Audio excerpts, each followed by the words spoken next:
You. We're great. How are you, darling? Good, thank you. So let's talk about, the National Film and Video Foundation authorities. What are some of the mandates that you guys have and have to implement? So as the NFVF, we are a agency of the Department of Sport, Arts and Culture.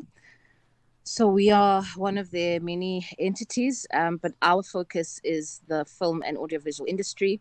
So we fund filmmakers to produce films, documentaries, animation projects. We provide bursaries, national bursaries or international ones for postgraduate studies. We also fund, in terms of the funding for the films, we take it throughout the value chain. So from the development of the project to the production, the post-production, the marketing, the distribution. We also fund film festivals. We know how crucial they are in terms of the consumption and the distribution cycle of a project. Public screenings. So there's quite a lot that we do in terms of the funding. And we conduct research on behalf of the industry. So our scope is quite, our mandate is quite large, and we try and fulfill it. Anke, can you hear me?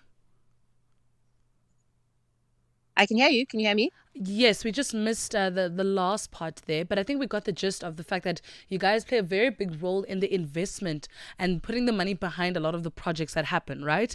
What are some of the common mistakes, though, that currently take place within the industry? Sorry, can you repeat your question? I think there was a disconnection there. Yes, I was asking you what are some of the common mistakes that a lot of the filmmakers make whenever approaching the NFVF?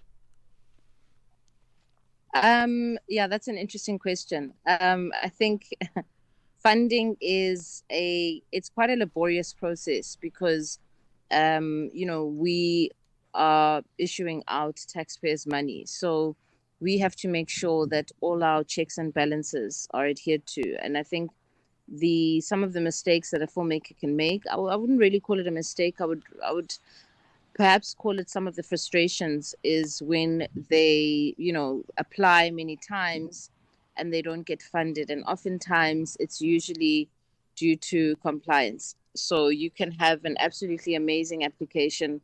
Indeed, you want to get funded for an important film that is going to make quite an impact.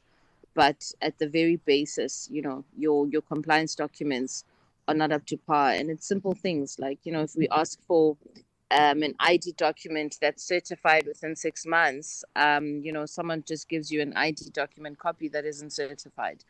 Very simple, simple things, which people may take for granted without really understanding the context as to why there is a request in that manner. So the mistakes are often in the simple things, and overlooking the very small requests, or not small, but the simple requests with applications, and thinking then that the actual content, the pitch deck, or the plan of the project, how you're going to see it through, thinking that that supersedes you having compliant documents. So it's often the simple things, that make the difference between someone getting funded and not. Mm, mm.